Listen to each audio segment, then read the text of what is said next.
I wanted to start by thanking you all for taking the time out of your busy schedules to join us on the session today. Now, the webinar should run for approximately an hour and a half, maybe a little bit shorter than that, but we should finish on the hour and a half mark. If you do experience any audio issues during the presentation, you can refer to the phone dial-in preferences that are located on the GoToWebinar control panel or on the confirmation email that was sent along from Reckon Training yesterday. I'm very excited to introduce our presenter today, industry leader Clayton Oates from QA Business. Clayton, a Reckon accredited partner, is a passionate and engaging communicator who speaks around Australia and internationally in a practical style based on his 30+ years of accounting and business experience. I'll now hand over to you, Clayton, and let's get started. Well, thank you so much, Andrew, for that introduction, and welcome everyone. STP2 Advanced Training Webinar. We're getting to the pointy end of this whole process, and Reckon Accounts desktop and hosted are just about ready to be delivered with the STP functionality for STP2 included. And that's what we're going to go through today, getting you up to speed on what those changes are, how to actually implement them in your business and in your data file. So the webinar itself, I just want to give you some background as to why we put this together. There's a lot of information coming at you from all sorts of different directions around STP2. It is a big change.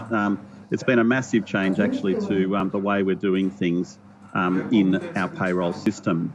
So I want you to be able to understand the process to prepare your file for the STP2 transition, how STP2 will work in your Reckon Accounts software, and what to watch out for during the process of transitioning to STP2. Really built in around this whole hour and a half are as many relevant and practical training and tips as possible. I want to keep this as hands-on as possible. There's a lot of background information that I need to get to you first before we actually get in the software, so that it makes the process in the software a lot more streamlined. I also want to talk about some next steps, what you can do now in readiness and preparation for getting this done, and also then the process of successfully implementing the transition. We'll also look at ways to get additional support beyond today's webinar. You know, there may be some questions raised for you during today's webinar, and we'll look at ways that you can get those questions answered. The agenda itself, I'll go through an update, a refresh on STP2. I won't spend a huge amount of time in the detail around that. There's other resources available that we've already covered off on that. The 2023 upgrade, when it's available, and what is it actually doing in relation to STP2, and this new wizard. 700 है, ठीक है। नीरव का क्या है? 904। विशाल बरेजा का क्या है?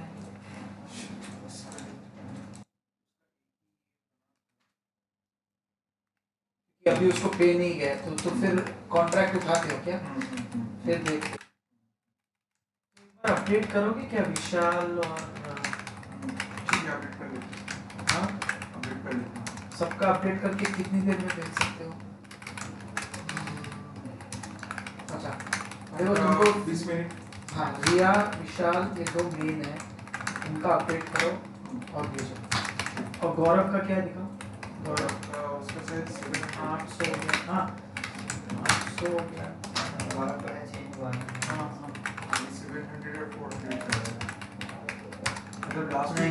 गौरव का भी अपडेट नहीं हुआ हाँ तो गौरव रिया अरियन और विशाल बरेजा इन सबका अपडेट करो फिर मुझे ईमेल करो मैं वापस आता हूँ अपना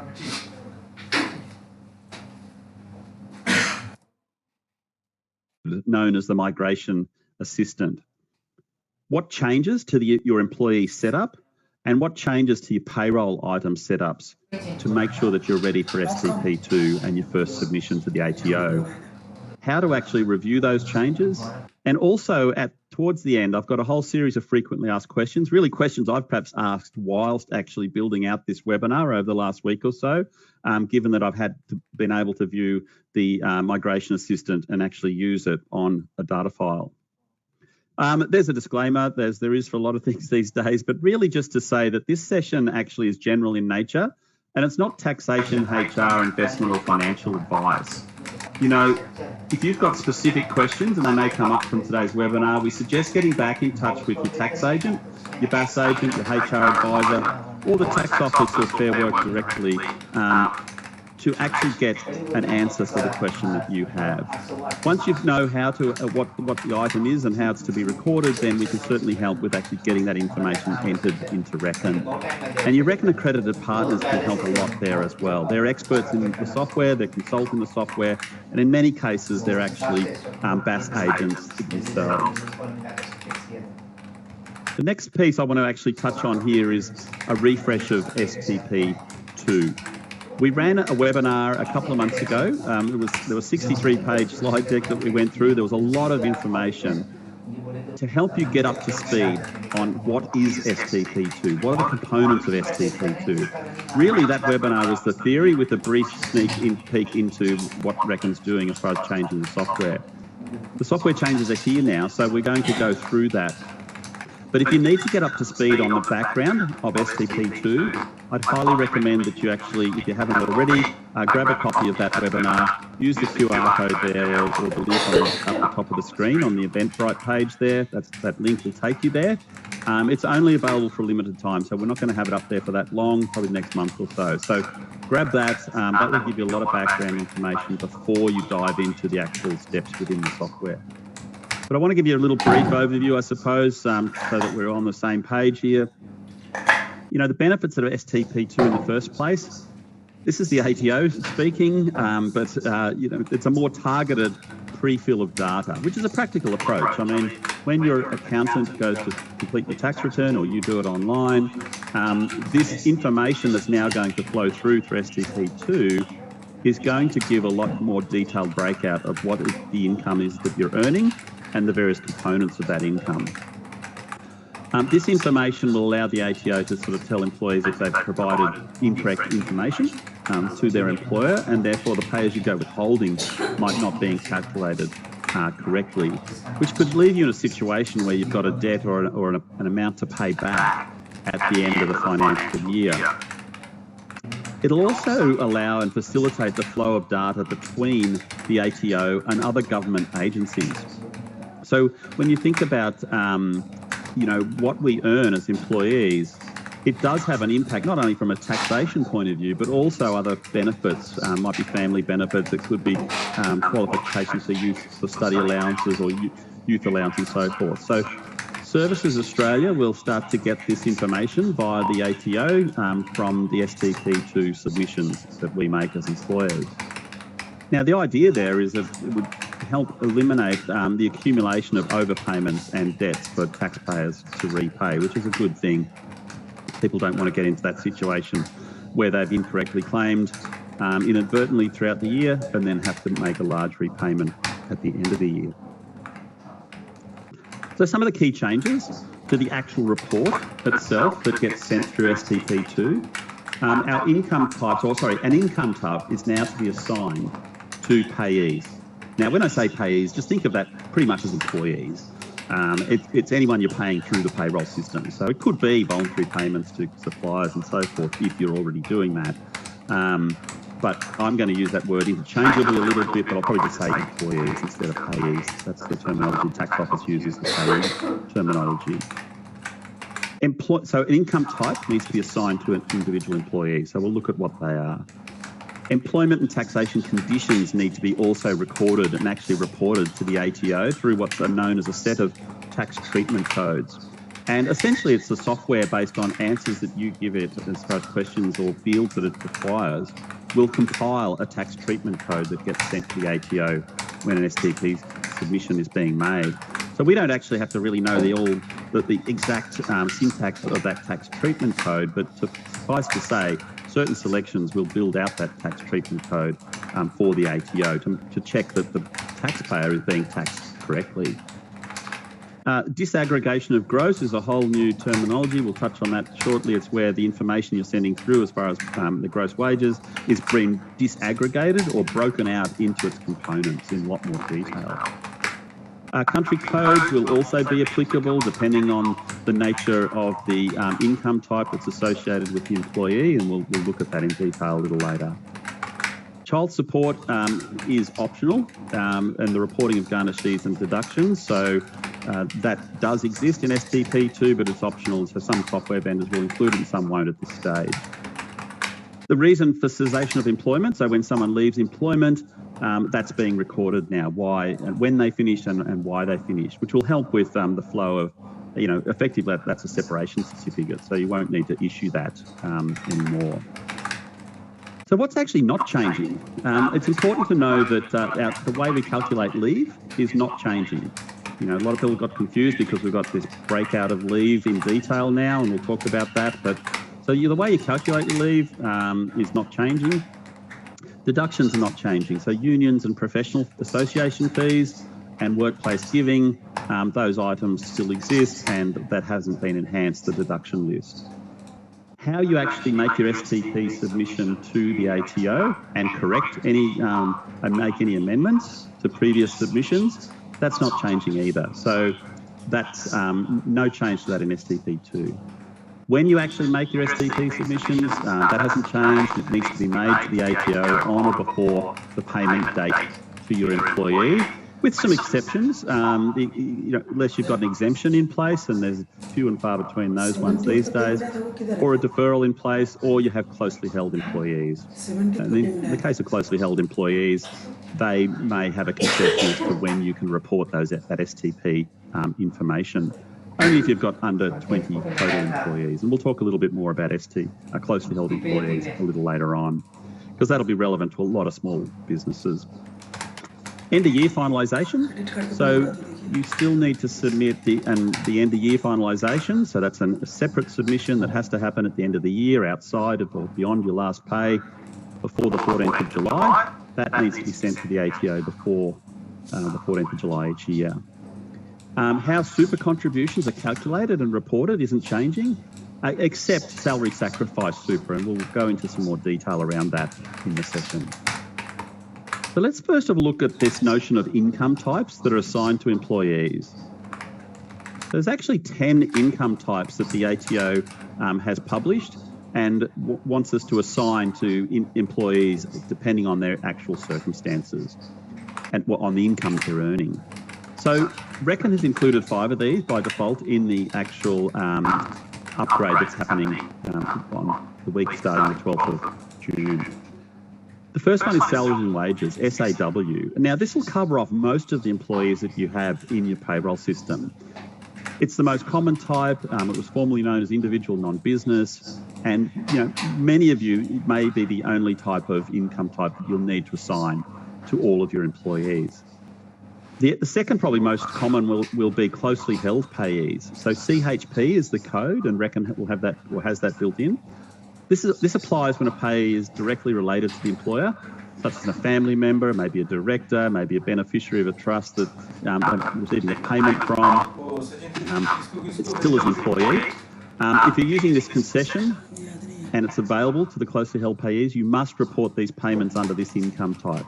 So otherwise, it's probably highly likely it's SAW. So if this is available and this employee is actually closely held, and you've taken up the liberty of getting the benefit of being able to only lodge, let's say, every quarter for those closely held payees, then we now must include an income type called CHP, or closely held payees, assigned to that employee. So the tax office actually will know who it is that is receiving that concession. At the moment, they're just seeing a submission every 3 months, and they're not really knowing who actually is tagged in your system to be a closely held payee.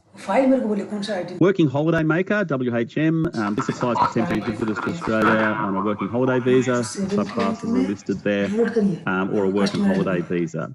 So a very specific type of employee under that particular arrangement. Seasonal workers, this is relating to regional programs for government improved employers, and it's administered by the Department of Employment, Skills, Small and Family Business. This type of income was formerly included in just salaries and wages. It does not include workers under the Pacific Labour Scheme.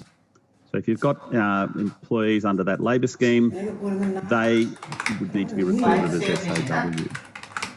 A voluntary agreement, this applies to contractors paid under a voluntary agreement. Now, if you've got that already in place, we now need to use this income type associated to that payee that you're paying through payroll as under a voluntary agreement.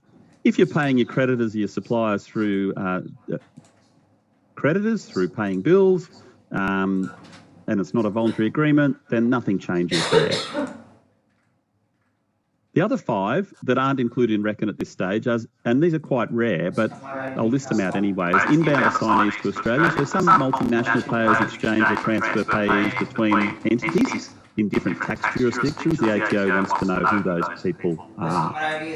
Foreign employment income, income paid to a payee who's an Australian resident, but actually subject to tax in another country for work that they're performing in that country. So that needs to be tagged if you have that particular situation. Joint petroleum development before July 2020. Labour hire, so applies to payments of a business that arranges for people to perform work or services or performances directly for clients of the entity. This is income for contractors only, so it does not include employees. So if you might be a labour hire company, but you've got employees and you're hiring those out to your clients, this should be reported as a relevant income type, which is more than likely SAW. Or other specified payments that are administered under the tax regulations there, Regulation 27. So if you've got a situation where one of those other 5, what do I do in Reckon accounts if I need that income type? Reckon are actually putting together further instructions around this, so that'll be published and to be advised if that is your particular situation. The tax treatment codes, the ATO actually wants to know beyond the income type that the employee adds to, which can change, by the way. People can move between income types. Probably rare, but it can happen, and it's allowed to. They want to know the subcategory of the taxpayer. So, for example, someone who's earning salaries and wages, there's a whole series of subcategories. You could have a pensioner, a shearer, an actor, or just a regular employee. And if we think of regular, a regular employee has the tax-free threshold or no tax-free threshold available to them when you're setting up their master file. Now, in the past, we had 8 categories that we could set up with a tax code or a tax rate effectively that would be applicable to that employee. This is tightening that up so that it's only the relevant codes or tax codes that the ATO wants to see being levied on this particular employee based on their circumstances. So does the employee have a student or training loan? That information gets fed through to the ATO. And does the employee have Medicare levy variations of any sort, a Medicare levy surcharge or a Medicare levy reduction, and maybe the number of dependents to be recorded there as well, a reduction that they've actually applied for and received. They tend to tell you that if they're in that situation. So disaggregation of gross, it's a big word. Let's have a look at the actual detail of it. So in the past, we would record a lot of our income that we'd pay to employees or as in their tax tracking as what's known as gross payments. So when the payroll item was set up, we would select gross payments. And we'll look at this a little bit later on in the webinar. Now the ATO is saying, well, we want to see a lot more detail than what you're paying your employees. We want to see whether you're paying them leave. And whenever they're on leave, we want to see that being categorised. We want to see a lot more allowances than you were showing us previously.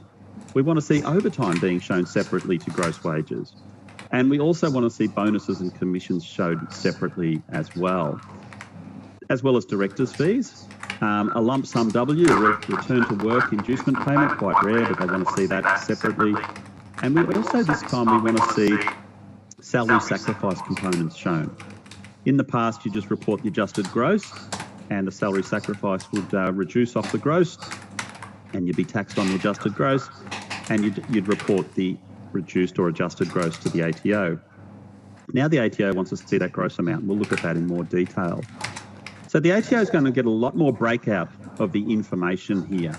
Now, this is not impacting your profit and loss. It's still an expense to your business. You've probably got it coded to salaries and wages. None of that's going to change. This is about actually satisfying what the ATO wants as far as information around STP and the components of the pay. So when we look at leave, there's new tax tracking types. First of all, we don't change the way we're managing leave. So if you're managing leave correctly, the way you've already got the system set up, that stays. Nothing changes under STP2 there. You may also consider using other one or other two leave types in Reckon. Reckon has 4 leave types. This is a separate conversation, but I am flagging it because some people might be tracking time off in lieu outside of the system. That can be quite simply tracked within Reckon. Long service leave's another with a couple of caveats on that, but you may want to consider using those other one and other two leave types in addition to holiday leave and personal leave. There's 6 new leave tax tracking types as a part of disaggregation of gross. So the ATO doesn't only want to see the leave being shown, they want to see the detail of the leave payment that you're actually making to the employee. And we'll look at those in detail when we get into the data file. When it comes to allowances, in STP1, we had 6 allowance types that we could use. There was an other and 5 other specific categorisations.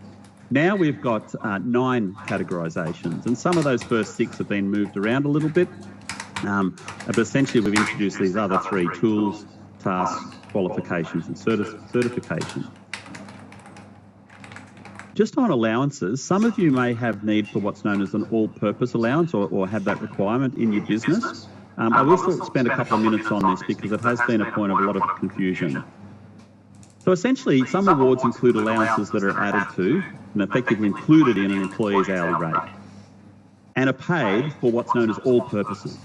So for example, when someone is on a base rate plus they get allowances built into on top of that rate, you bundle all that up, and then when we calculate payments for leave or overtime, it's that sort of all-purpose grouping of allowances plus your base rate that would be used for the purposes of calculating leave or overtime.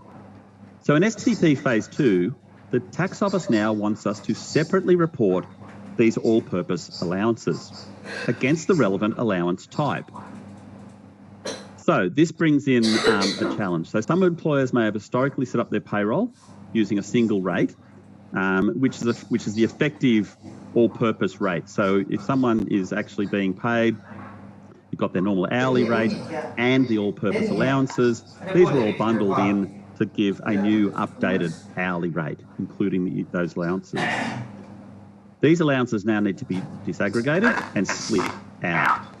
So unless the allowance forms part of overtime, so if the allowance forms part of the overtime itself doesn't have to be further split, or cash out of leave or unused annual leave on termination, we don't need to disaggregate that in that payout. So what's an example here of this? So an all-purpose allowance, let's say James is employed by Di under an award that expresses that both an industry allowance and a tool allowance are to be paid for what's known as all purposes, including when calculating overtime and leave. And it's usually mentioned in the award for that purpose. So James has a base rate of $900 a week. He also has the industry allowance of $30 and a tool allowance of $20. So he's got $950. That's his gross wage, and that's what's been happening. And before STP2, the $950, I mean, if he's working 38 hours a week, it works out to $25 an hour. So that might have been his hourly rate that was entered into the payroll system, multiplied by his hours worked. STP2 is introduced, and let's say the first week he actually earns on top of his ordinary hours, his work, he works 3 hours overtime on one weekday, for which is entitled to be paid 150% of his all-purpose rate. So how does this actually work? There's a link there for more details, but let's look at this example. So when Di reports the wages she pays James for the week for STP2, she includes gross payments, $900. This is James's base pay. We've also now have to disaggregate, separately show, in this case, the allowances. $30 for task allowance, and that's going to be a type KN, and we'll look at that, where that came from a little later. And that's the industry allowance, actually needs to be associated to what's known as task allowance. The tool allowance needs to be assigned to a tool allowance relating to the time James was at work during ordinary hours.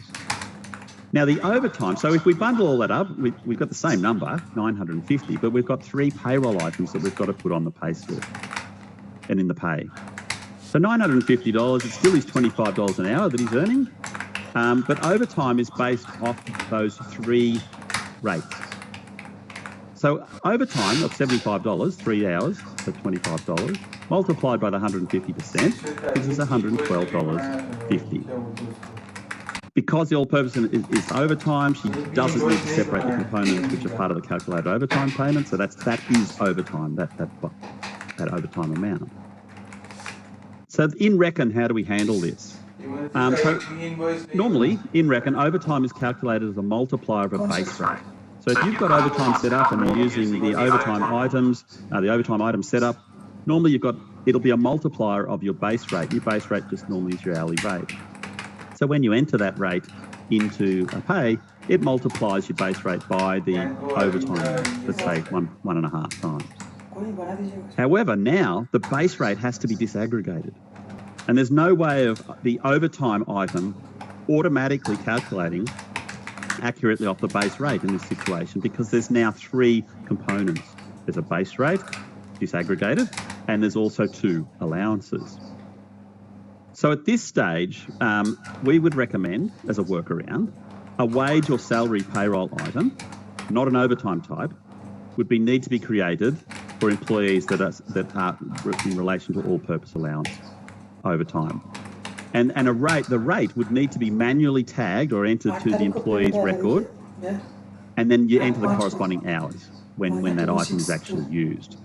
So it's not going to calculate it automatically, but you can still get the calculation and we can still satisfy the disaggregation. 3 disaggregated items, and in this case, and you'll have an overtime item as well, where you'd need to have a manual rate, and you'd need to update that as the employee's annual wage changes or their hourly rate changes. Various payment types and allocating STP to tax tracking types. So this is the next step. So we've allocated an income type to an employee. Now we've got this notion of payment types. And payment types, think of them as payments that you make to employees. What is that for? Now the ATO has a quick reference guide. There's a website listing there, and there's over 100 payment types on this website. They're listing the type of payment that, as they see, that you're paying to the employee, and they're also categorising what tax reporting or what tax code category should be assigned to that payment type. So it's like a ready reckoner in a way to say, right, yeah, well, if I make that sort of payment, that's the STP Phase 2 categorisation that I need to include in that payroll item that I set up. Now that sounds all simple. This list actually is divided into 2 sections. It's not a one flat list by the ATO. Reckon mostly maps the tax tracking type, which we'll have a look at the minute, not perfectly. So it can create sort of some challenges when we're looking to make sure we've got this assigned correctly in the transition. The very first thing I'd recommend is make yourself familiar with this website and web page. Now, what we have done outside of this is actually build, or I put together a spreadsheet, because I thought this is confusing. You're having to constantly go back to the ATO website.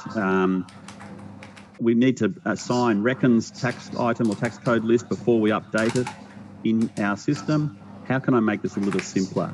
Now, it's a pretty rudimentary spreadsheet that I've sent you. Reckon would have sent that to you yesterday or before today's webinar, and it's a spreadsheet that's actually got several components to it. And the purpose of this spreadsheet really is to enable you to determine the relevant payment types on the ATO list that you use in your business and need to use, how to look up the ATO tax tracking type for that payment, so what are they saying needs to be tagged to that payment, and how to assign the relevant tax tracking type in Reckon to that payment. Now this is current as of 1st of June 2023, obviously it can change, but this is what it looks like at the moment. So you should have received this spreadsheet or a link to download this spreadsheet that I've given you here. And so what it is the first column here, I've just listed a number column, that's just showing how many there are in this list. This is the payment type, so it's all from this website here. If you looked at copied that link, that's where they all are shown on the ATO website.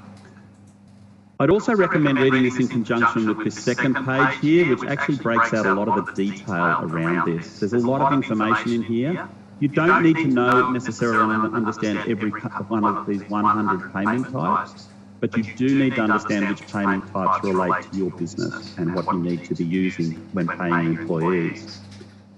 So the first thing I've done here is actually highlighted, and I've just highlighted in green, you can highlight any colour, the various payment types that relate to this business or this company file that I'm actually working on.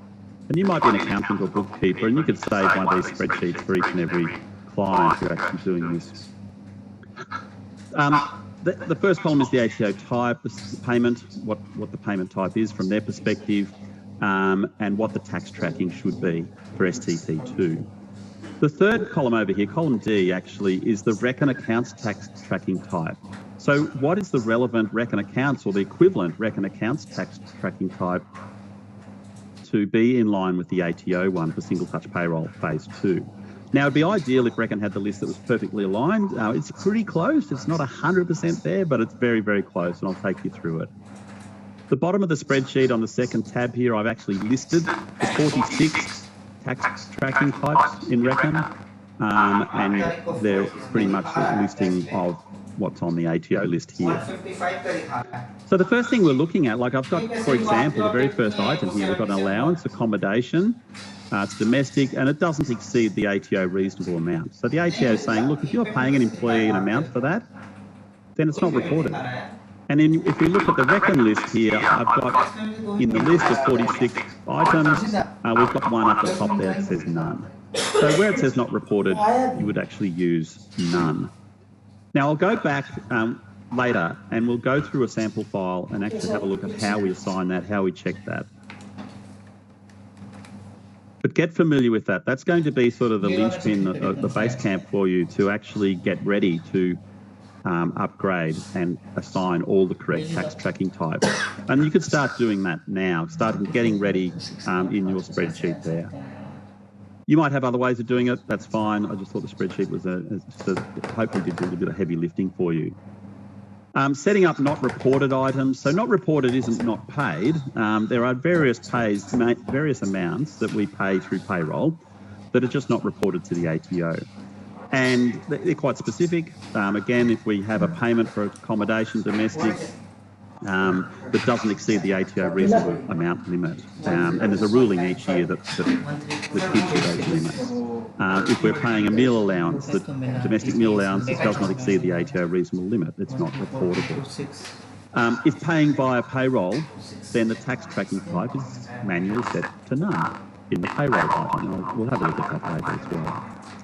Other examples of after-tax deductions, such as employee loan repayments, child support garnishees. Now that's optional, but not reportable in Reckon at this stage. So we wouldn't be reporting that through Reckon accounts.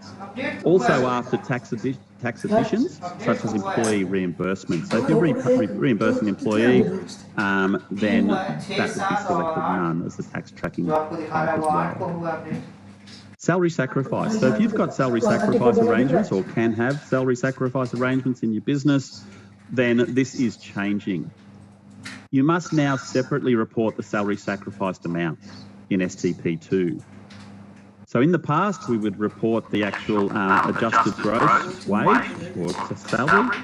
Now the ATO wants to see the actual line items of salary sacrifice. So there's two new types to report, tax tracking types. One is superannuation. So if we have a salary sacrifice super, we've got this salary sacrifice type S for superannuation. Other employee benefits, so anything that's not salary sacrifice super is other. And you think of things like novated leases for motor vehicles would fall into that category. So the way your reportable fringe is working, that hasn't changed. It's just to do with actually the reporting of the salary sacrifice amount. So you now need to break it out, disaggregate. So as an example, let's say Anita earns $100,000. She sacrifices $5,000 into super and $20,000 to a novated lease. So in STP Phase 1, you reported the post-sacrifice income of $75 after the salary sacrifice. In STP2, we're now required to report the pre-sacrifice income, being the $100,000, and also separately listing out the superannuation salary sacrifice of $5,000 and the $20,000 of non-super salary sacrifice, which is an other type O. So this new method of reporting will show Anita's full income of 100,000, with 5,000 being sacrificed to super, 20 grand going to other employee benefits. Still got the taxable income of 75, and W1 on the BAS and IAS will still continue to be reporting the adjusted gross. So, yeah, that's a bit of an anomaly there perhaps, but W1 certainly is the adjusted gross still, the 75,000 that will be reported there. Closely held payees, so if you've got employees who are closely held, or by definition, to the entity that's making the payment, and if you're unclear about this, talk to your accountant, particularly around this. But, you know, people like directors of private companies, family members, close family members related to those directors, you know, beneficiaries of trusts that are receiving payments, working for, all of those would be included as closely held payees. There's a few others as well. But if you've got 19 or fewer employees and are using the concession currently for closely held payees, then you must, if you're going to continue to use that concession of reporting each quarter in many cases, then you must use the income type CHP to tell the ATO that you're using that concession. If you're not using the concession available, then you don't need to use CHP. And in fact, you can't. You probably would end up using SAW as salaries and wages for that employee. This also includes where you aren't eligible for the concession or have chosen not to use it. So, you know, if you're not eligible, then you can't be using it, of course, or you've chosen not to use it. You just, even though they may be a closely held payee, if you're not using the reporting concession, then they would still, that CHP code would not be used. And if circumstances change, you know, they decide, well, okay, we're just going to, you know, report as salaries and wages like everyone else. We're going to do the STP submission when the payment is made. Then you would remove that CHP and put SAW. The transition to STP2, let's go there. So how is this going to happen and when is it going to happen? So your Reckon Accounts product are hosted or desktop, so RAH and RAD, Reckon Accounts desktop. The STP2 functionality is included in the 2023 release, and that's going to be available on the week commencing 12th of June for both products. It will also include the tax table update for 23-24, which means that the way this is going to work, because you could plausibly load this version before 30 June, there's not going to be a separate tax table release this year.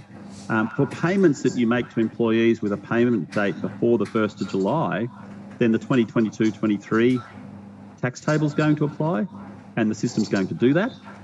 For payments that you make after the 30th of June, then the 2023-24 tax table is going to automatically apply to those payments.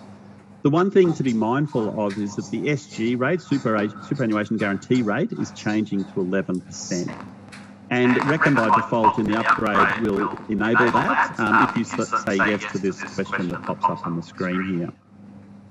So if you're loading the 2023 release before your last pay for the year, you wouldn't actually answer yes to that at that stage, because it'll calculate super at 11% on that final pay.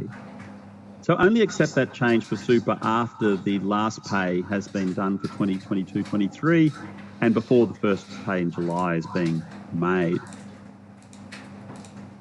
So when do we load the version? Even though the version is available in mid-June, this is what we're recommending in relation to Single Touch Payroll 2.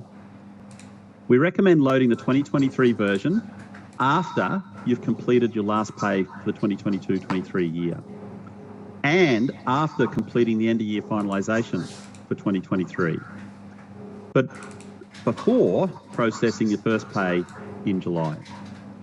Now, this is a tight window, and the tight window for upgrading your data file, completing your year-end, and running the STP2 migration wizard, which we'll go through shortly. Effectively, you've got a pay period, in between a pay period. Now, you might have your fortnightly, you might be weekly, it could be monthly, so you've got a little bit more time.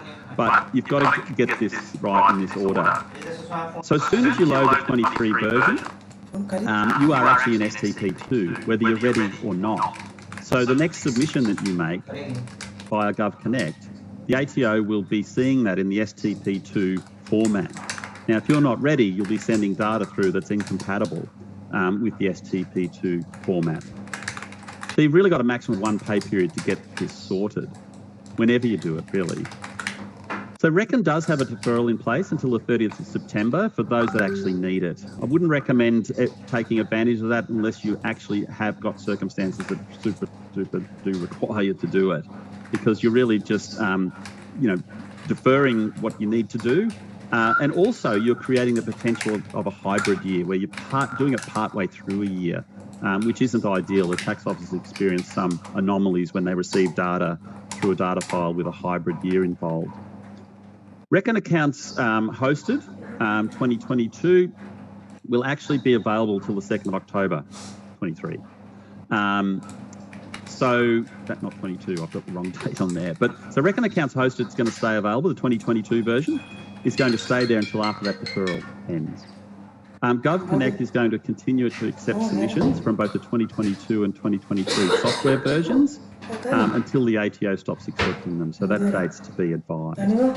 So just in summary here, this is important to get your head around, is that essentially what we're saying is complete your last pay for the year, finalise your end of year finalisation, download your software, upgrade your software, your file, complete the STP2 migration assistant, which we'll go through, before processing your very first pay in July. So what are the implications of not upgrading before the first pay in July? As we touched on earlier, the changes to the superannuation guarantee and tax tables won't be included in the version that you're working. So if you don't upgrade, you won't get those flowing through. So you may need to manually adjust on each pay in the new year until your file is actually upgraded to the 2023 version. Now, there's not a lot of tax table changes. Student loan repayments, for example, or thresholds have changed, but outside of that, there's really not much. And also, the super guarantee has actually changed as well. That's a big one. If you don't get that right, then you can be in all sorts of hurt if you're underpaying your super and it's not picked up until a lot later. So what are the first steps? The very first step we'd recommend is actually reviewing your item lists. This is your payroll item list particularly, but also your employee list as well. Because what's going to happen here is the Reckon Accounts Migration Assistant, or the wizard that we'll refer to it as, is only going to read in current active items and current active employees. So if you've got items or employees marked inactive that really need to be brought forward into STP2, you're not going to see them in the migration wizard. You should also review for duplicated items such as annual leave taken, holiday taken, the same word, like there's two different item names, but really doing the same thing. Watch out for that. There may be reasons why you've got two items like that. One of them possibly should be inactive, but you need to actually review them before you do that. Make any duplicate and unnecessary items inactive, and tidy up the wording on perhaps some item names so they're more in line perhaps with the ATO payment list. Be wary of this. If you're transitioning partway through a year for STP2, then that will impact, if you're changing words, obviously that'll impact pay slips as far as wording, because the new wording's going to appear for the year-to-date figures, even though that wording was different when the pay was originally created. The other thing I'd say to watch out for is employee name order in the migration assistant when we get to that. So by default, employees will appear in either first name, spelling there, Clayton, first name, I'll fix that one up, or surname order, depending on the company preferences. So in our preferences under payroll and employees, company preferences, we've got this option here to display employee list by first name or last name. Now, if you have first name there, when you bring the data into the migration assistant, it'll just list all the employees by first name. You can't resort that when you're in there. So if you've got hundreds of employees, maybe it's a better option to change this to last name, do your import, perhaps change it back afterwards if you want to. It might be easy to see people by surname. Accessing the STP Migration Assistant. So what's happened when you load the upgrade, there'll be two new menus that appear in the employees drop-down list here. One menu appears that says STP Phase 2 Migration Assistant, and then there's two sub-menus under there. One is Launch the Setup, and one is Complete the Setup. Launch the Setup is where we'll go, and we'll go there shortly. Before you do that, though, we'd recommend take a backup, just in case you go through the entire process, you upload all this data, and you've made some errors, or you've just mucked up the whole process. Suddenly all this data's in your data file, and then it's tricky to undo. You can do it, and we'll show you how to do that or edit, but just always a good idea when you're importing data into the file, always take a backup. It must be in single user mode. You can't be in multi-user mode to create and complete this process. And only admin users or those with full access or payroll access can actually launch the Migration Assistant. Once we've completed all the information and the steps in the Migration Assistant, then the final step is to run this what's known as Complete STP Phase 2 Setup. And once you do that, you'll get a message saying imported STP Phase 2 successfully. And then we can go and check that data has come in, and I'll show you how to do that. So what does it look like, and what does it actually do, the Migration Assistant, STP2 Migration Assistant? I've got some screenshots first, and then we'll go into the product and we'll actually get in there working in it. First of all, it brings in a list of active employees, and this is what it looks like on the screen here. You'll see the employees listed there. You'll see a warning sign beside each of them when you first do this in your data file. And essentially that's indicating that there's some missing information.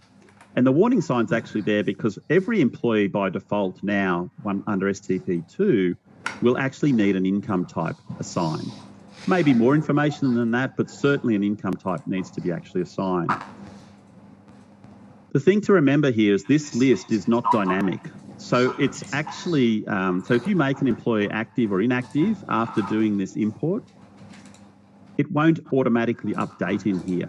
So this is a flat list at the time of the employee list at the time that this migration wizard was first run. And so employees, this won't change, if you change things back out in your employee center. You'd actually need to exit and relaunch the whole thing again and begin again. And so in order for it to refresh with a new updated list. The first page you really get then is, but just before that is just some background information about, a welcome to the Migration Wizard, gives you some information about what it's going to do. That was the screen I just showed you. The next screen that you'll get to see is in relation to gross wage items. So this is where all your wage items, your gross wage items, or your wage items that are not leave or allowances will appear in this list. And you'll go ahead and assign the new tax tracking types to them. And we'll do that shortly. Your allowance items will be on page 4. They'll all be listed there. And again, you'll go and assign tax tracking types. And your leave items are on the 5th page in the Migration Assistant. And I'll go through each of the steps here shortly. Once you've finished, you click on the Finish button on the bottom right-hand corner. Just before you do that, though, and before we do this live import here, another thing to consider and remember is tax codes now are being filtered based on the STP tax category. So some employees, for example, those that are maybe a shearer or a horticulturist, a foreign resident, could be an actor. Certain people will only be allowed to use certain tax categories or tax codes.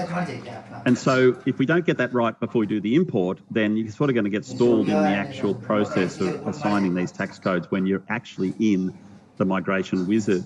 And I'll show you that shortly, how you can review that. There's a whole series of steps that I'll go through now. I've printed some screens here. We're going to go into the system live in a moment as to all the steps you need to take. I've listed them on the actual screens here so that if you had a printout or you wanted to get a copy of this PDF of these slides, which you can at the end of the webinar just select and nominate that you want to receive those, then this shows you all the steps that I'm taking on the screen shortly when I take you in there. And so we can do things like pre-fill, we can bulk update employees and items.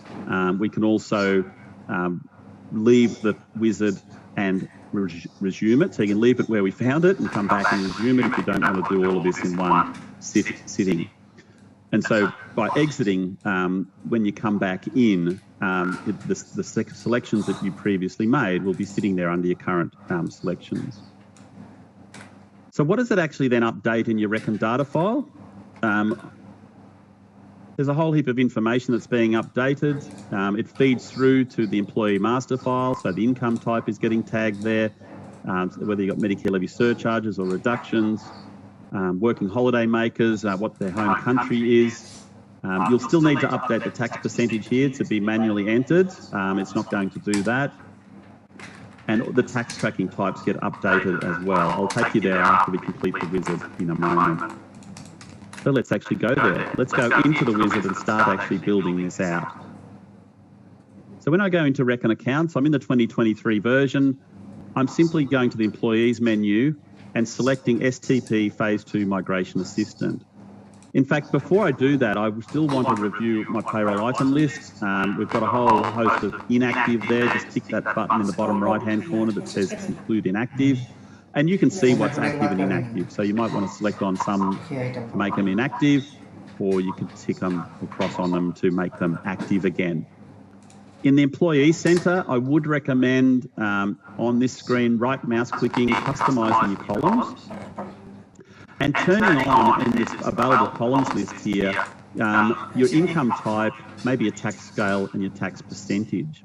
And what that does is it lists the income type that's associated to each employee and the tax scale and the tax percentage that's associated with that employee. So it might be a voluntary voluntary agreement, or also a working holiday maker, for example, with a fixed tax percentage up to a certain threshold for them, of course. So seeing that information, you can maybe go and tidy this up before you actually import the data into the migration assistant. Now, if you're happy with that, let's go and actually do it. So if we go into STP Phase 2 Migration Assistant and launch the actual assistant. Now, what I'm going to do is I'm going to click Begin here. Now, by default, it actually brings in all the employees. It brings in the tax code, and that's what we can see on that screen there. It also brings in the income type. Now, you will normally not see anything there the very first time. You'll see those little warning signs. I've got it there because I've actually done an update in this file previously. Now, at this point, on this first page, I'll make that a little bigger, it lists all of your employees. And if you've got hundreds of them, they'll all just be listed down the page. So on this screen, there's a couple of things I want to show you. One is, even though you may have highlighted employee here, when you highlight an employee or tick them, that information in the bottom of the screen becomes available to you. Now, it's there anyway, but when you tick them, it's ready to be used. If you highlight someone and change, let's say, their income type here for Betty, I'm going to put that to closely held payee, and I click back out of there onto Barry, it doesn't hold that selection for Betty. The only way it's going to hold is if you've actually selected that person or ticked that person in the first place. It's a little different on the other screens, but that's something you've got to be aware of. So at that point, we've highlighted Betty. And I want to change Betty from a normal salaries and wages income type. Well, actually, even before I do that, I'm just going to highlight everyone. I might change them to closely held payee and click apply. And it's changed everyone's income type to closely held payee. If they're all employees of the business, and we're taking advantage of that concession for closely held payees for reporting of single touch payroll data. Now I want to put that back. I want them all back to go back to salaries and wages. So I highlight them all. I tick all of them in this case. I choose my income type that I want associated to that employee, and I click apply. And so that just suddenly changed all of them to the income type of salaries and wages. Now, this isn't changing in your data file at this stage. It's changing out in this middleware, this wizard that we've got on the screen here. What if I want to change this to 2 or 3 people? So I'll pick on Kate here, well, actually, Barry and Shane. And they're closely held. We're going to click closely held and click apply. So that's just changed both of them. What about with Kate? She's actually salaries and wages, but she's also she's an actor with a tax-free threshold, and I want to apply that. See, in this case, and you'll fall into this, I still do, I didn't tick her, I highlighted her. So let's tick, let's click apply, and now it's put the tax category of actor TFT there. What about for Ronnie, for example? Tick. He has a voluntary agreement. So, and he also has an ABN number, because what you'll notice is when I tick voluntary agreement, the system only allowed certain fields to be available. And this is based on the tax office rules that Reckon has mapped to what they need to provide in the STP2 report. So I'll just put his ABN number there. Hopefully I've entered it right, and I'll click apply. So that's now put the contract as ABN. He's under a voluntary agreement. He may have the Commission's instalment rate applied there as well. Again, I hadn't ticked him. And we'll tick that as well. Now it's changed that CIR column to yes. You might have a situation where Kate, for example, if I tick her, whoops, in fact, I'll pick on Kenneth. He's actually a working holiday maker. And his home country is Barbados. He's out here travelling. So I'm going to hit apply there. So you can start to see that various pieces of information are getting filled out. You may have someone who actually has a Medicare levy surcharge based on earning over a certain amount of income, and they don't have private health insurance. Then you need to, if you have to, then you'll need to select which surcharge percentage that is. Now, bear in mind, these rates really are just relating to information that the tax office wants to see flowing through to their system. That's not going to necessarily impact the calculation of tax when it comes to processing the pay. These are just reporting fields that are on this screen. In fact, I can't do that for the, that needs to be blank. So number of dependents, it only relates to a Medicare levy reduction in this case. Again, I didn't tick, Betty Boop, and we'll say apply there. In fact, I will go there and yeah, I'll highlight her again. Yeah, so that's only, that can't be selected at the same time, the surcharge and the dependents. So Reckon actually has built in all the parameters around what it is that the tax office actually needs to see. Now, at that stage, we now want to move on. We've looked at our employees. In the bottom right-hand corner, we're going to go to the next screen. So this is where the spreadsheet's going to come in handy, hopefully. This is a listing of all our payroll items that we've got in the system. At the moment, their tax tracking type is selected to gross for all of them, but we need to now assign the new tax tracking types based on the ATO requirements. So we've got a salary here, just our regular salaries and wages. Now, if I go into the ATO, and we've just got here the salaries and wages. Oops. It's just a part of actual regular wages. So this list here, if I look at ordinary hours. So ordinary hours, you know, you might have obviously different wording. It just could be salary, it could be hourly pay, it could be casual. All of those things are included as ordinary or under gross payments. So ordinary hours.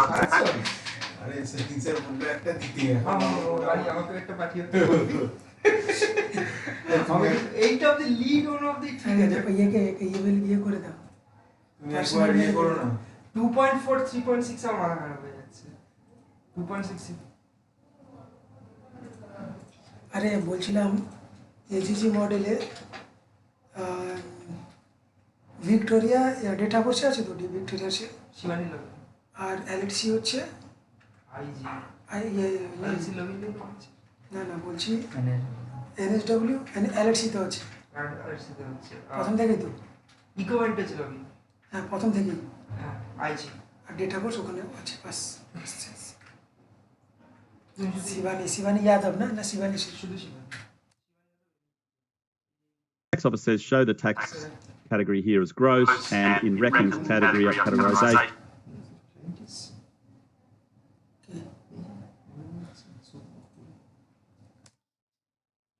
We have gross payments, so I've selected that. So now we need to fill that out actually in the wizard here. Carers leave. Now, in this case, interestingly, in these screens, you don't need to tick.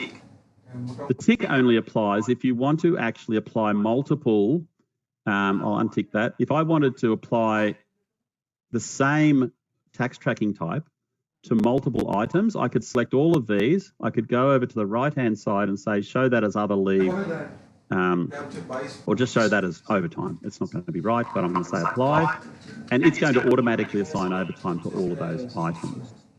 I'm going to go back and tick those again and put that back to gross for the moment. Well, in fact, I'm going to put it back to nothing at the moment and go back to where we were.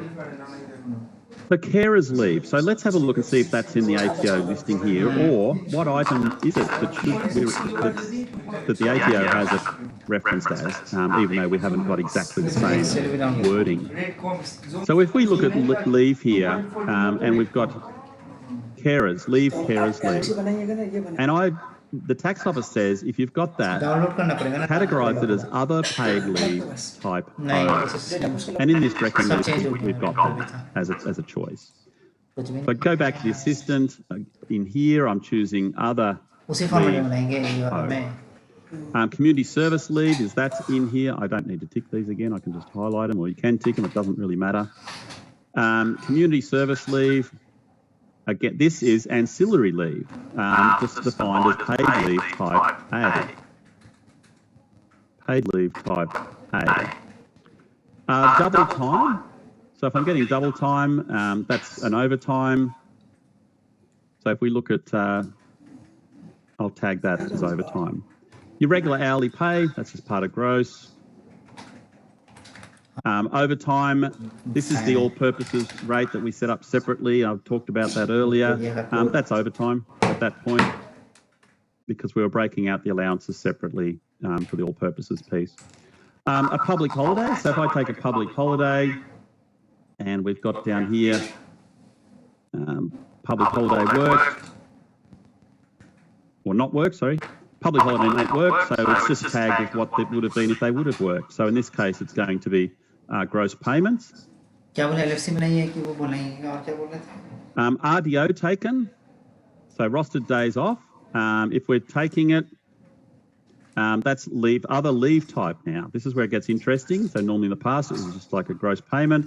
This is leave, other paid leave O. So I'll select on there.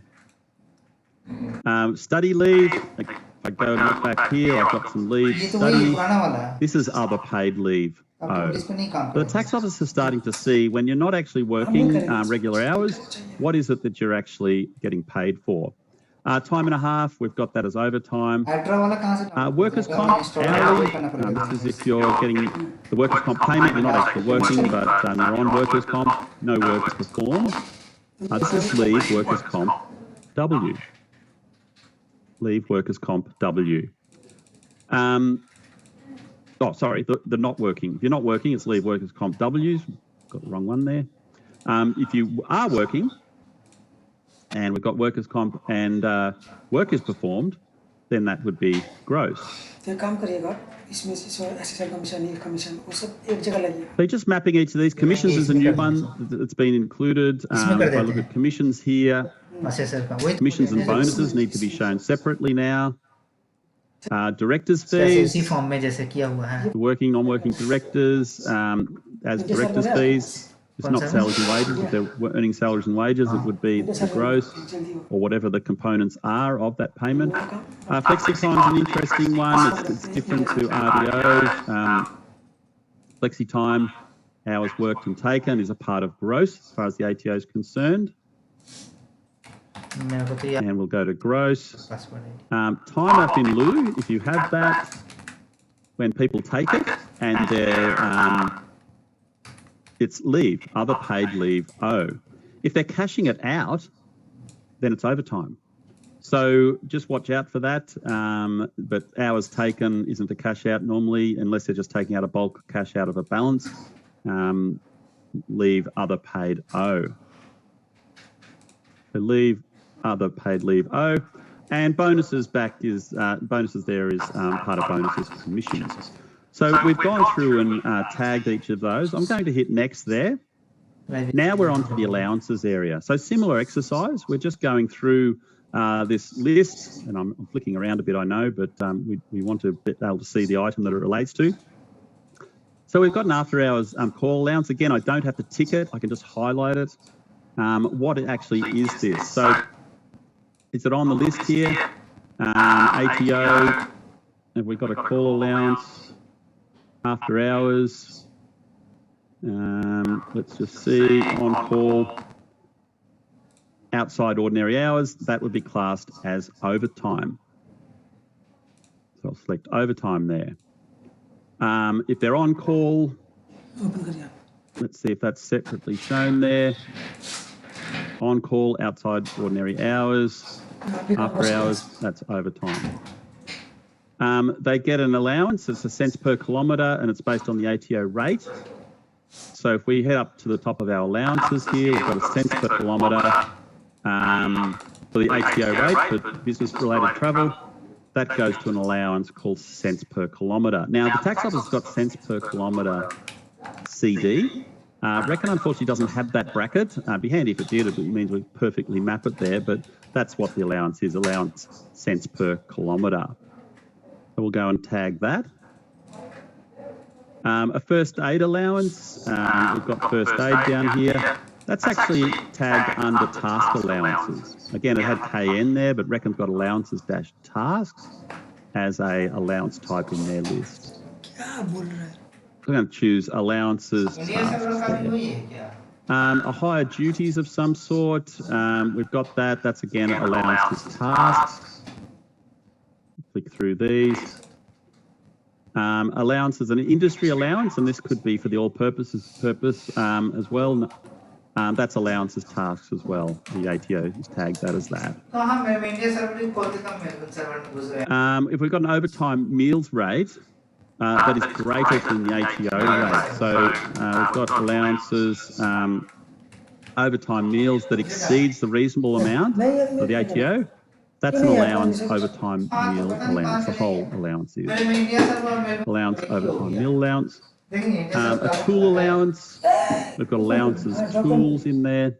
We've got an allowance for a car, it's a flat rate, so it's not a cents per kilometre rate.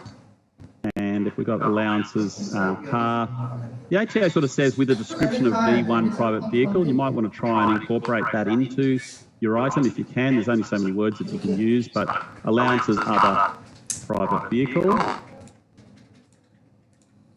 Allowance laundry for the uniform. So let's go and see if we've got a laundry. Depends here if it is actually a approved, up to the approved limit. So you've got to work out which, some of these have multiple choices. So you've got to work out which one is specific to the payment that you're making to the employee. This is allowance laundry in this case. Holiday loading. Now this is where it gets interesting. Holiday loading. So if we go down to loadings, annual leave loading. If the annual leave loading can be demonstrated, demonstrably referable to a loss of overtime, so that's the sort of where leave loading came from way back when, that people were missing out on their overtime, so a loading was introduced. But so if the awarder, if you can demonstrate that that payment relates to loss of overtime, then that is actually overtime. So the leave loading actually is overtime. So I'd be specific with that. I'd probably term it as that. You probably need to set up a separate item because you may have some employees that's what it'll be for and some that won't be, depending on the award. So that actually is going to be overtime. Travel allowance, another cents per kilometre here. Under the 5,000 kilometres there, this is just the ATO rate, cents per kilometre. We're nearly done. We're up to now leave items. So let's look at our various leave items on the next page. So holiday salary. So if I go down to leave, and I've just got our normal annual leave taken. It's not a cash out. If it's cashed out, it's a separate item or tax item. This is just leave, other paid leave. And the other is just because it doesn't belong in one of these other 5 categories beforehand there. Personal salary, that would be other paid leave as well. Annual leave on termination. is actually paid on termination. There's a whole series of them here, depending on what it is. So you've got to look at the breakout of that on whether they relate to lump sums, but I'm just going to put it as normal leave here, paid on termination. If we go back to that one there, unused leave on termination. Holiday, hourly, so just our regular holiday pay is other. If we're cashing out holiday, then it needs to be a cash out of leave. If we go back to holiday, leave there, and we've got a cash out whilst people are working. It means in service, it's a cash out of leave C. Long service leave is an other, it's not separately shown there. Paid parental leave is a new item. So we've got leave paid parental, irrespective as to whether that you're just making the pass-through from the government or it's an actual organisational leave payment that you're making to the employee. Personal cash out, we've got our cash out of leave here as well. If we went back to that reference list. Normal hourly pay, if I go back to leave, personal taken is other paid leave O. Time off in lieu. Couple of things here. You need to have a look whether it's just taking hours as normal or you're cashing out that while still working. So that would be overtime, the cash out. But if you're just taking leave or using or banking or using your time in lieu, then it's leave, other paid leave. And your regular holiday loading, so that's not the one that relates to overtime being missed out on. If we just look at loading annual leave standard, is leave, other paid leave O.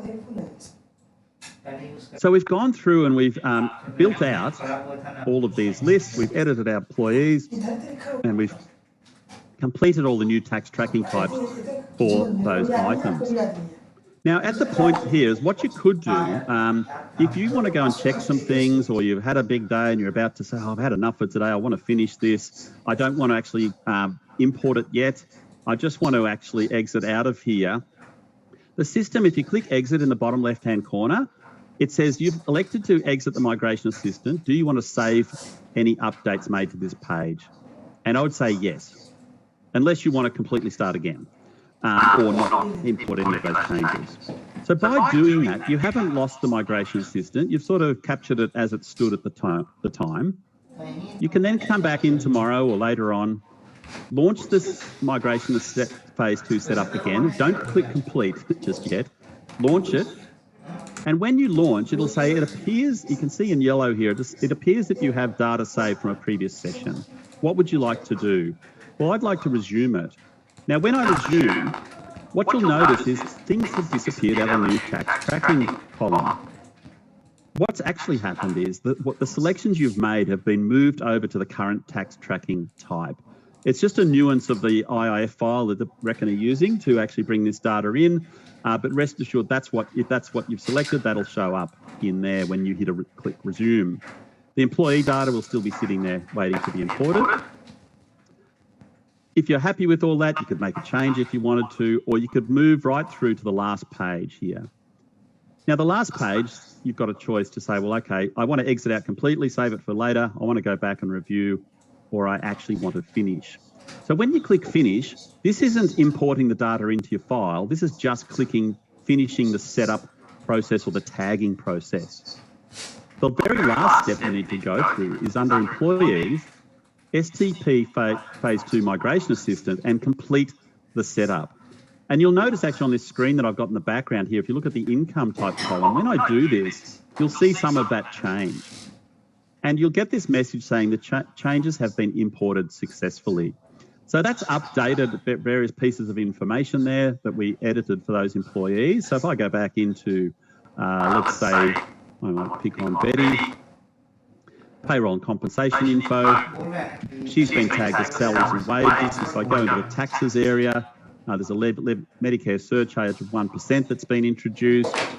If I go into another person there, and I think we had Ronnie as a voluntary agreement, payroll and compensation info, set up as voluntary agreement. In under taxes, the contractor ABN field opens up. A few fields disappear, and this tick box appears, use the Commissioner's instalment rate.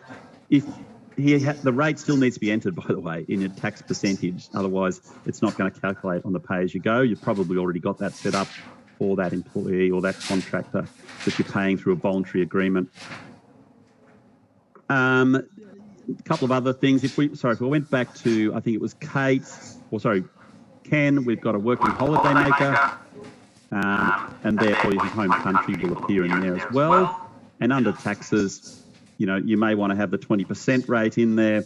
You probably already have it up to that $45,000 threshold, I think it is currently, for working holiday makers, a flat tax, and then there's a scale tax after that. You need to keep an eye on that. So that information has actually flowed all the way through. If we look at our payroll item list, what happens there, we can now see that our tax tracking has all been updated with all those various selections. So if I looked into an allowance, or even so I'll look on the leave, holiday hourly. If we move through to this screen here where tax tracking type is selected, reckon it gives a bit of information just about the choosing of these various tax tracking types. But there you can see the list that's in line with STP2. Now, there's a couple of items that do not get updated. If I go back to here, what does not get updated in your Reckon data file? Well, the first thing is salary sacrifice payroll items. We need to actually edit these manually before your first pay or first STP2 submission, really before the first pay, after you've made the upgrade. So the two tax tracking types are salary sacrifice super and salary sacrifice other employee benefits. So if you've got need for both of those, obviously you need to have an item, and you've probably got those items already set up. But I've got salary sac super. If I double click on that, move through to the tax tracking type, change it from gross, and now it needs to be salary sacrifice. Oops, where do I go to there? Salary sacrifice super. And I'll click through and actually finish that. And the novated lease is not super, obviously. So in the tax tracking type here, we need to actually include salary sacrifice other. The other thing that doesn't get automatically updated or catered for in the wizard is lump sum E. It's fairly rare, but if you've got a lump sum payment, a back pay, more than 12 months overdue from the date of payment, and it's $1,200 or more, you need to track that as lump sum E. So lump sum E, I've created an item here, it's another item, but we do need to, when you set that item up, choose lump sum E, and also the year in which the payment relates to, not the year in which it's made, but where did that original underpayment actually accrue in the first place. Some other additional information that flows through, or that actually doesn't flow through from the wizard, but does flow through from the upgrade, is, and feeds through to the tax office, is our employment status. You probably already had that there, but we've got 4 of them now, with death beneficiary being an addition. The date of commencement of employment, that was always there, but the date of cessation was already there, but the reason someone left is new. So if I go back into an employee and I look at Ken, in under the employment info here, we've got a release date, and let's say we put yesterday's date there. Now it'll open up the ability to select the cessation type. Why did that person actually leave? Voluntary, redundancy, whatever it actually was. So that information needs to be selected there, not through the termination wizard that you may have been using in Reckon. It needs to be in this master file field to flow through to STP2. Tax file number declarations still need to be recorded, but they don't need to be sent to the ATO physically anymore. You can download, you can access them. There's a couple of different ways to do it from here. Still needs the taxpayer to sign off on them.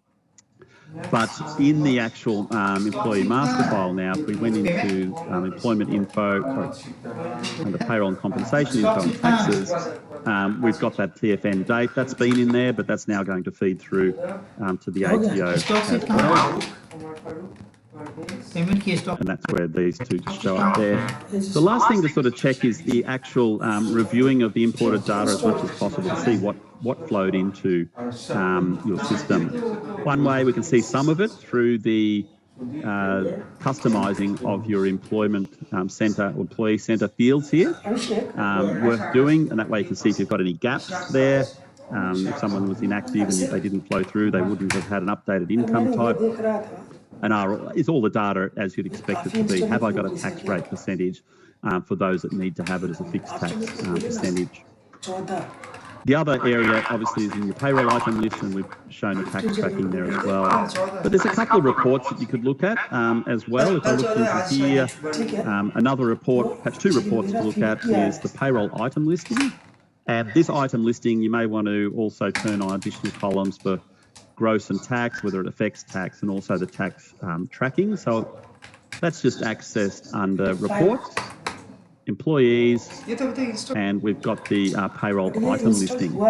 And within here, we can say, show me the gross or net, show me whether taxes are being affected, and also show me the where are we? The tax tracking, that's already ticked on. So okay to that.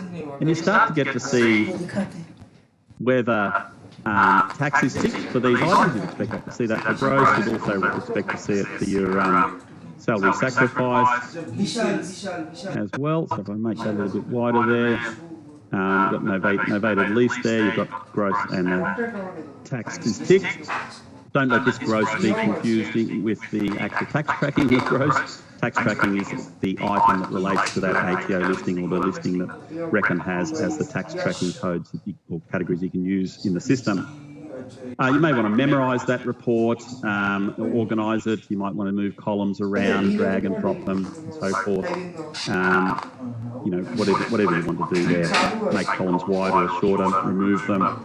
All of that can be done like any old report in Reckon. And just memorise it. And once it's memorised, then you can find it then in your memorised report list.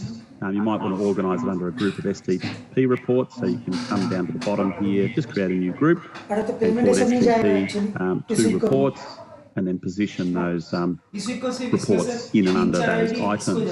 The other report is your employee contact list. Really what I'm doing in here, and I'm probably working Holiday Maker, doesn't update that field. That's the old field. But you can see here that we've got an income type in our home country. By simply modifying this report, there's a whole heap of fields. You can turn all these fields on and see what you want to keep or not. And you've got income type and home country. And we may put tax category type in there as well. We can see that's flowed through. So a whole heap of information, memorise that report, and that way you can easily access it for the future. Just to finish off with, I've put together a few questions and answers. These are things that I have sort of had rattling around my head as I was looking at this over the last few days. The STP migration assistant has only just been completed, so I had to get my head around it as to, well, how do we actually do this, and what are the questions we may have outside of the standard questions that are being answered by Reckon. So some of the questions are, can I manually edit my employees and payroll items without using the wizard? Yeah, short answer to that is you don't have to use the wizard. If you've only got a couple of employees and a few items, you can go into them individually and just edit them. Make sure you fill out those highlighted fields that I showed you on the screen there earlier, and then the Reckon will sort of direct you to if you're entering wrong information in certain fields that can or cannot accept, and then you're right to go. So once you load the 2023 version, you can choose to either use the wizard or manually edit the employee card files and payroll item files. Can someone else access the migration assistant session that I have started? Well, yes, in a couple of scenarios where your Reckon file is shared, so that's either on hosted or desktop, and the other user has rights to payroll, then they can plausibly open up the migration assistant that you started and created and saved. Only one person can be in the wizard at the same time, as you'll need to be in single user mode to actually do this. So that can be done. It might be in the case where you've got someone working on one part of the modifications and adjustments, someone working perhaps on just the employee's part. They're not both at the same time, but particularly for large data files, you might put a job share there.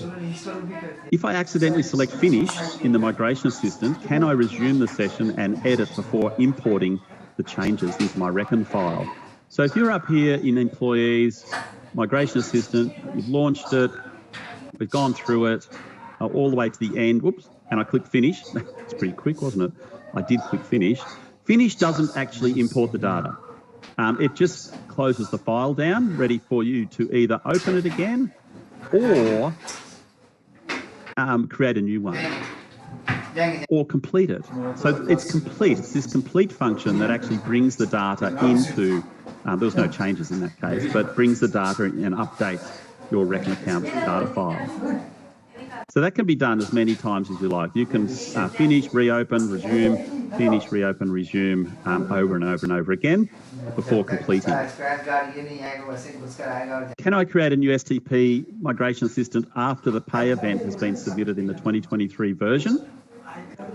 Well, technically yes, but you've got to be aware that if you're changing the setup of an employee or a payroll item after a pay run's been processed and the STP submission has been done to the ATO, then any of those changes won't automatically flow through. Obviously, the next STP submission and year-to-date figures will flow through, of course, but you may need to go back and either edit or resubmit that previous STP submission. So where's the migration wizard actually saved? Now, this is probably one for the technically minded out there that are pretty curious as to how this is all happening. It's happening through a series of IIF files. It's actually being saved in the directory where your Reckon Accounts QBW data file is being saved. So it creates all these files, and then they are what's updated and then imported back into your Reckon file once the complete STP Phase 2 setup menu is chosen. It's certainly not recommended you to open and move these files. Even after you've finished your transition STP2, they're going to sit there infinitum, really. I mean, you know, maybe there's a tidy up at some very much later stage. But yeah, I wouldn't be opening them, I wouldn't be moving them whilst you're in amongst the process here. Why is there no tax deduction, tax tracking type for child support garnishees in the tax tracking category list? Child support is optional at the moment in STP2. It may become mandatory at this stage. That functionality hasn't been included, however, may be included in a future release of the software. Do all of the additional tax tracking types appear on W1 on the BAS? Yep, they do. They are listed there now, all the new ones, the complete list. W1 will need to be reconfigured at the next BAS to select all the relevant payroll items that are to be reported, including the salary sacrifice deductions. So, you know, if you haven't used those items in the BAS period that you're preparing the BAS for, then you don't have to select them. But if they have been used, then yeah, they would need to be selected. Oh, just on that too, this includes the salary sacrifice deductions because they need to offset with the gross wage so that the W1 figure shows the adjusted gross figure. What if I upgrade my file before finalising my last pay in the 2023 year? Look, you can do that. It's not recommended. We'd much prefer you see you finish your last pay and finish the end of year finalisation before loading the version. But any pay is still to be processed and submitted for 2022-23, including the end of year finalisation, will now be subject to the STP2 rules. So you'll need to run the migration assistant before processing the first pay and plausibly before running the end of year finalisation. It may create a situation with the ATO where you've got this hybrid year and no submission's been made under STP2 on a regular pay event before the end of year finalisation occurs. So a little bit unknown as to what would happen there. So not recommended. So yeah, sort of watch out for that. Additional resources, where to from here? Reckon's got a whole suite of pages under a hub that they've created. There's a link to the hub there. That QR code will take you directly to it. So that is a great place to start, again, to get more information beyond today's webinar. It may help you re-clarify some things as well. There's also, you know, if you've got questions, make sure you get back to your payroll support officers or people that support you in the payroll side of things. So, you know, maybe your accountant, it could be your HR advisor, an accredited trainer, your bookkeeper or BAS agent, or obviously the ATO and Fair Work. So you've got multiple resources. This is a big change. You need to get it right. Your Reckon Accredited Partner is a great resource that's possibly been underutilised. You may have had them involved to set up the software. This is an opportunity to get them re-engaged to actually help you with this transition as well. Andrew, that's it from me. If anyone has any direct questions, by all means, happy to take that. But also, we'll send out a copy of the slides, I think, if people nominate that in the survey form there as well. So I'll hand it back to you, Andrew. Thank you so much, Clayton, for that fantastic and very detailed presentation. And thank you to everyone for joining us on this afternoon's webinar. Now, there will be a short survey that pops up when we close the webinar. Please take a moment to fill it in. If you'd like to stay in touch with Clayton, get a copy of the slides from the session today, and leave us your important feedback on the presentation. And keep an eye on your inboxes. We will send out the recording of today's session a little bit later this afternoon after it's finished processing. Thank you so much, everyone. I hope you have a great afternoon, and we will see you next time.